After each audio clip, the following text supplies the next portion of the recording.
में जिनकी जान गई उनको मैं श्रद्धांजलि देता हूं और मुख्यमंत्री जी को आपके माध्यम से कहता हूं कि वो सूची दे दे तो मुआवजा सब लोगों तक पहुंच जाए। बहुत अच्छी बात है। एक आईना सर मुझे दिखाना है दे, लेकिन सर मैं जानना चाहता हूं क्या सरकारी पैसे पे एक ही धर्म का अधिकार है? दूसरे धर्म के धार्मिक आयोजनों पे अभी कुंभ में 7,500 करोड़ रुपए खर्च किया आपने। आप रविदास जयंती पे कितना खर्च करेंगे? सर सरकार को चेतावनी के तौर पे कहना चाहता हूं, सरकार अपनी इस आदत में सुधार करे वरना इसके परिणाम सड़कों में बहुत भारी होंगे। टिकट है सर इलाहाबाद का 56,000 रुपए का था सर। मैंने मंत्री जी से कहा तब जाके उन्होंने संज्ञान लिया, तब आधे रेट हुए।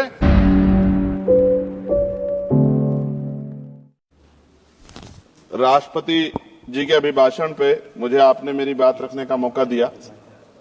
मैं जातिगत जनगणना से शुरुआत करूंगा जिसकी देश को जरूरत है, क्योंकि जनगणना होगी तो आंकड़े आएंगे तो जो बजट दिया जा रहा है वो सही तरह से लोगों तक पहुंच पाएगा, उस बजट का लोगों को फायदा होगा। दूसरी बात, अयोध्या में 3 दिन तक पुलिस ने कार्रवाई नहीं की। इसका खामियाजा एक बेटी को अन्याय के रूप में उठाना पड़ा और मुख्यमंत्री जी यहां खड़े होकर राजनीतिक स्पीच में उस बेटी के अपमान का तमाशा बना रहे थे। ये बहुत दुखदाई है। साथ साथ कुंभ में जिनकी जान गई उनको मैं श्रद्धांजलि देता हूं और मुख्यमंत्री जी को आपके माध्यम से कहता हूं कि वो सूची दे दे तो मुआवजा सब लोगों तक पहुंच जाए। बहुत अच्छी बात है। एक आईना सर मुझे दिखाना है देश भर की सरकारों को। यही बागपत के एक बच्चे ने न्याय नहीं मिला सर, आत्महत्या कर ली पार्लियामेंट के सामने जितेंद्र ने। परभनी में बाबा साहब अम्बेडकर की स्टैचू तोड़ी गई सर। वहां सोमनाथ सूर्यवंशी को पुलिस ने मार दिया सर। यहां पंजाब में सर अमृतसर में बाबा साहब अम्बेडकर की प्रतिमा पे किस तरह का अपमान किया गया। गोरखपुर में 2 दलित बच्चों की हत्या हुई सर। सूरत में एक दलित बच्ची को फीस ना चुका कारण अपमानित किया गया, उसने सुसाइड कर लिया सर। झुंझुनू में राजस्थान में एक बच्चे की पिटाई की गई मटकी छूने पे सर दोबारा। कठुआ जम्मू में सर एक नाबालिग बच्ची का सामूहिक बलात्कार किया गया सर।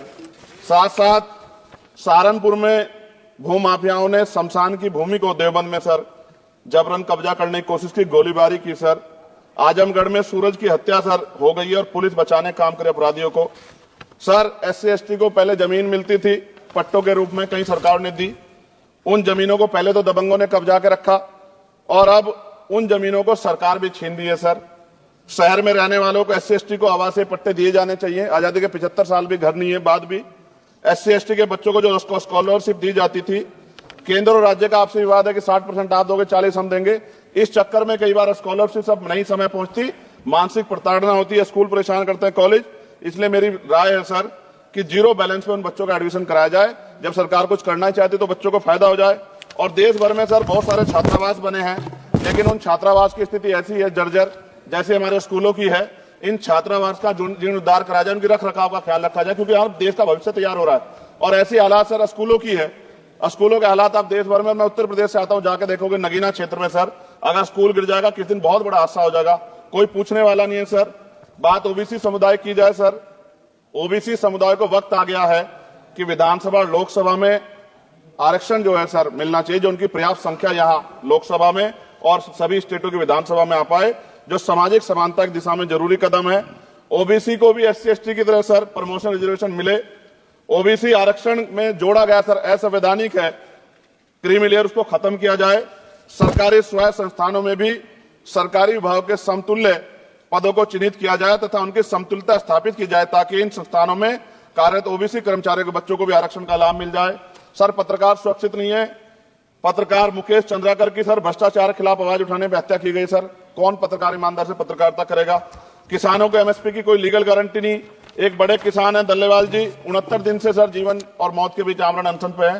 क्या अब तक किसी दिन उनकी जान चल जाए? सरकार को संज्ञान लेना चाहिए। सर माइनॉरिटी की बात करूंगा, धार्मिक आस्था की बात है। हम तो सभी का सम्मान करते हैं क्योंकि हमने शपथ ली है, हम संविधान को मानने वाले लोग हैं। लेकिन सर बड़ौत में भगवान आदित्यनाथ निर्वाण लड्डू पर्व के दौरान दुर्घटना हुई, 8 लोगों की जान चली गई, श्रद्धालुओं की 75 घायल है। सरकार ने संज्ञान नहीं लिया। अयोध्या की तरह उनको मुआवजा दे देते तो उनके मन में भी जो माइनॉरिटी है पीड़ा जो है वो खत्म हो जाती। न्यायालय द्वारा पारित आदेश के बावजूद जैन समाज को जैन महातीर्थ गिरनार जूनागढ़ गुजरात पे पूजा करने रोका जाए, जो उनके मौलिक अधिकार का उल्लंघन है सर। बरेली में सार्वजनिक रूप से हजरत पैगंबर मोहम्मद साहब के खिलाफ सार्वजनिक अपमानित गाने चलाए गए। क्या सर मुसलमानों की धार्मिक आस्था का सम्मान नहीं होना चाहिए? उनका भी तो आजादी में योगदान है। और इनको अपराधियों किसका संरक्षण है कि खुलेआम इस तरह गाने बजा के अपमानित कर रहे हैं? संभल की हिंसा में सर 74 लोगों की गिरफ्तारी हुई है और वहां के मुस्लिम डर के साए में है। सरकार बेगुनाहों की गिरफ्तारी बंद करे। महाराष्ट्र में सर चंद्रपुर जिला पड़ता है, मैं अभी गया था, तालुका चिमूर में ताडोबा फॉरेस्ट में संगरामगिरी पहाड़ पर बौद्ध स्थल है सर, बहुत पुराना। वहां बौद्ध भिक्षु को सरकार बिजली नहीं देती, रास्ता नहीं देती और इतनी बुरी हालत है। उनकी धार्मिक आस्था क्या है सर? तथागत बुद्ध की ज्ञान स्थली होने के कारण बोध गया में बौद्ध धर्म के अनुयायियों के लिए जो बहुत महत्वपूर्ण स्थल है सर, इस स्थल पर अवैध कब्जा हटवाकर बौद्ध धर्म के अनुयायियों को सौंपा जाए। उनमें बड़ी चिंता, देश विदेश से लोग आते हैं, तो यहां हमारे देश की छवि भी खराब हो रही है।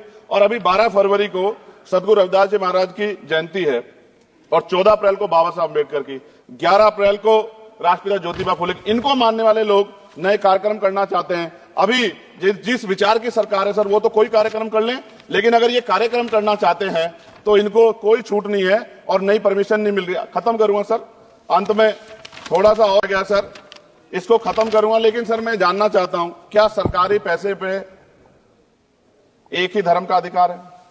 दूसरे धर्म के धार्मिक आयोजनों पे अभी कुंभ में 7,500 करोड़ रुपए खर्च किया आपने। आप रविदास जयंती पे कितना खर्च करेंगे? आप 14 अप्रैल को डॉक्टर बाबा साहब अम्बेडकर जिनकी जय जयकार होती है, उन पे कितना खर्च करेंगे? और उनके विचारों को आगे बढ़ाने के लिए आप क्या सहयोग करेंगे? ये सवाल बहुत बड़ा है। और अंत में सर, मुझे आपसे, आपके माध्यम से सरकारों को कहना है सर, क्या इस देश से दलितों, मुसलमानों, पिछड़ों, आदिवासियों को निकाल देना चाहती है सरकार?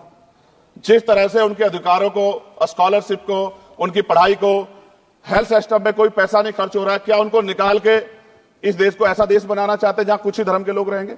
सर मैं ये कहना चाहता हूं, देश सबका है और अगर सरकार ये तय करके बैठ गई कि वो दलितों, मुसलमानों को, पिछड़ों को, आदिवासियों को निकाल देगी, तो सर ये संभव नहीं।